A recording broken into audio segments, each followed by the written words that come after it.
Honey trap ವಿಚಾರದಲ್ಲಿ ಪಕ್ಷ ಭೇದವನ್ನು ಮರೆತು ಎಲ್ಲ ಶಾಸಕರು ಕಳವಳ ವ್ಯಕ್ತಪಡಿಸ್ತಾ ಇದ್ದಾರೆ, ತನಿಖೆಗೆ ಆಗ್ರಹಿಸ್ತಾ ಇದ್ದಾರೆ.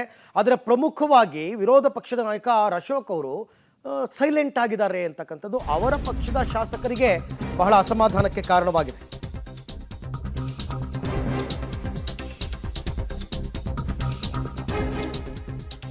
ಹನಿ ಟ್ರ್ಯಾಪ್ ವಿಚಾರದಲ್ಲಿ ಹೆಚ್ಚು ಮಾತನಾಡ್ತಾ ಇಲ್ಲ ವಿಪಕ್ಷ ನಾಯಕ ಆರ್ ಅಶೋಕ್ ಅವರು. ಅಶೋಕ್ ವಿರುದ್ಧ ಸುನಿಲ್ ಕುಮಾರ್ ಮತ್ತು SR ವಿಶ್ವನಾಥ್ ಬೇಸರವನ್ನು ಹೊರಹಾಕಿದ್ದಾರೆ.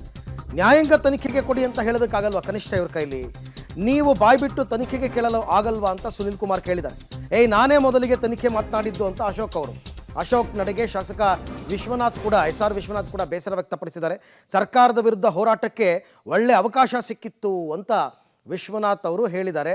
ಪಕ್ಷದೊಳಗಿನ ಅಸಮಾಧಾನಕ್ಕೆ ಇದು ಕಾರಣವಾಗಿದೆ. ಎಲ್ಲ ಪಕ್ಷದ ಶಾಸಕರು ಕೂಡ ಮುಂದಿನ ದಿನಗಳಲ್ಲಿ ತೊಂದರೆ ಆಗ್ತಕ್ಕಂಥ ವಿಚಾರ.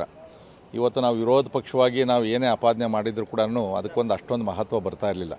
ಆದರೆ ಇವತ್ತು ಒಬ್ಬ ಆಡಳಿತ ಪಕ್ಷದ ಪ್ರಭಾವಿ ಸಚಿವರೇ ನನ್ನ ಮೇಲೆ ಹನಿ ಟ್ರ್ಯಾಪ್ ಆಗಿದೆ, ಏನೇನಾಗಿದೆ ಅಂತಕ್ಕಂಥ ನಾನು ವರದಿಯನ್ನು ಕೂಡ ನಾನು ಕೊಡ್ತೀನಿ. ಗೃಹ ಸಚಿವರು ಕೂಡ ನಾನು ರಿಟರ್ನ್ ಕಂಪ್ಲೇಂಟ್ ಕೊಡ್ತೀನಿ. ಮತ್ತು ಈ ಸದನದಲ್ಲಿರ್ತಕ್ಕಂಥ ಹೆಚ್ಚು ಕಮ್ಮಿ ಆ ಪಕ್ಷ ಈ ಪಕ್ಷದಲ್ಲಿ 48 ಜನಗಳ CD ಇದೆ. ಮೋಸ್ಟ್ಲಿ ಯಾರೋ ಕೆಲವರು CD ಫ್ಯಾಕ್ಟ್ರಿನೇ ಓಪನ್ ಮಾಡಿರ್ಬೋದು. ಇದನ್ನು ನೇರವಾಗಿ ಜವಾಬ್ದಾರಿ ಇರ್ತಕ್ಕಂಥ ಸ್ಥಾನದಲ್ಲಿ ಇರ್ತಕ್ಕಂಥವ್ರು ಇವತ್ತು ಸದನದಲ್ಲಿ ಹೇಳಿರ್ತಕ್ಕಂಥದ್ದು ಇಡೀ ರಾಜ್ಯದ ಜನತೆ ನೋಡಿರ್ತಕ್ಕಂಥದ್ದು. ನಾವು ಪೊಲಿಟಿಕಲಿ ಯೋಚನೆ ಮಾಡಿದರೆ ಕರೆಕ್ಟಾಗಿ ನಾವು ತಗೊಂಡಿದ್ರೆ ವಿರೋಧ ಪಕ್ಷವಾಗಿ ಇವತ್ತು ಆಡಳಿತ ಪಕ್ಷವನ್ನು ನೇರವಾಗಿ ನಾವು ಮುಜುಗರಕ್ಕೊಳ್ಬೋದಾಗಿತ್ತು. ಇದು ರಾಷ್ಟ್ರಮಟ್ಟದ ಸುದ್ದಿಯನ್ನು ಕೂಡ ಮಾಡ್ಬೋದಾಗಿತ್ತು.